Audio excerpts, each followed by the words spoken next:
The next question of simple interest is, in what time will a sum of money terrible itself at 16% per annum at simple interest? क्या दिया हुआ है? Simple interest दिया हुआ है, यानी कि हमें सिंपल इंटरेस्ट का सबसे पहले फार्मूला पता होना चाहिए। ये सिंपल इंटरेस्ट का फार्मूला मैंने यहाँ पे लिख दिया है। ये मैंने लास्ट वाले लेक्चर में भी आपको बताया था कि सिंपल इंटरेस्ट किसके बराबर होता है? Principal into rate into time divide by 100। इस फार्मूले का यूज करेंगे। सम में क्या पूछा गया है? इन व्हाट टाइम, यानी कि हमें क्या निकालना है? टाइम निकालना है, हमें टाइम फाइंड आउट करना है। A sum of money terrible itself, terrible का मतलब होता है 3 टाइम्स, यानी कि 3 गुना। और रेट क्या दिया हुआ है? 16% पर एनम, यानी कि रेट दिया हुआ है 16% पर एनम। अब इसको आप समझ लो कि मान लो लेट प्रिंसिपल हमारे पास कितना है? x, principal equal to x, और हमें इंटरेस्ट कितना लेना पड़ेगा इसको 3 टाइम्स करने के लिए? 3x। 3x कैसे होगा? x को 3 से मल्टीप्लाई करेंगे तो 3x हो जाएगा, यानी कि जो हमें अमाउंट चाहिए है सम ऑफ मनी टेरिबल, टेरिबल का मतलब 3 गुना, यानी कि हमारे पास मान लो हमारे पास 100 रुपये हैं तो कितने हो जाने चाहिए? 300। अगर मान लो आपके पास कितने हैं? 100 रुपये हैं तो कितने होने चाहिए? 300। और अगर 200 है तो कितने हो जाने चाहिए? 600।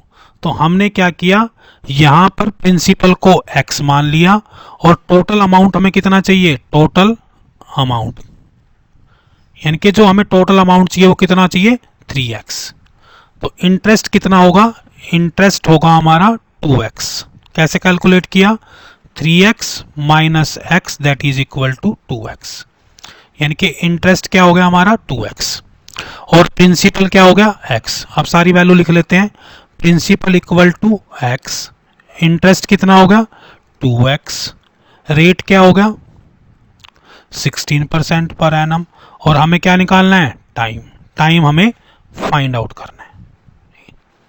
आपको ये 3 गुने वाली बात क्लियर होगी कि यानी कि जितना अमाउंट हम देंगे, मान लो 50 रुपये देंगे तो हमें 150 चाहिए, तो इंटरेस्ट कितना होगा? जितना हमें चाहिए और जितना हमने दिया था उनके बीच का गैप, यानी कि 150 minus 50 100 rupees.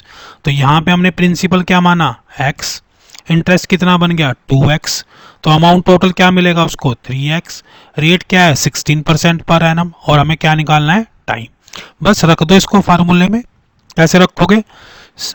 Simple interest equal to P into R into T divide by 100 रखो। सिंपल इंटरेस्ट कितना दे रखा है? 2x।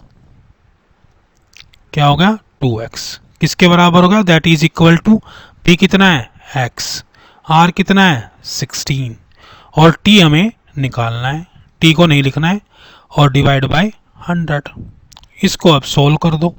कैसे सोल्व करोगे इसको? करो। अब इस 100 को आप इधर लेके जा सकते हो, तो ये हमारा क्या बन जाएगा?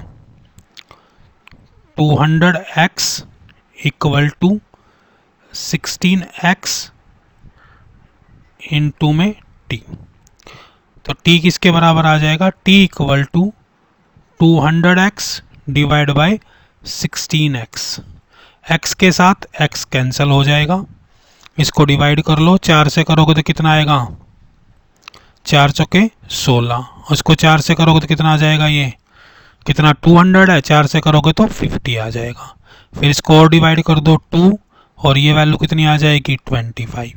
तो आपका टाइम कितना आ गया? टाइम इक्वल टू 25/2 ईयर्स, यानी कि 12 1/2 ईयर्स, तो 12.5 साल इसका टाइम आ गया है। तो इस तरह से आपने टाइम को कैलकुलेट करना है, राइट। और दूसरे सम्स में ऐसा भी हो सकता है कि वो आपसे टाइम की बजाय रेट पूछ ले, या रेट की बजाय प्रिंसिपल पूछ ले। कुल मिला के इस फार्मूले में 4 चीज़ें यूज होती हैं: interest, principal, rate and time. आपको वो 3 चीज़ें देकर कोई भी दूसरी चीज़ पूछ सकता है। Thank you.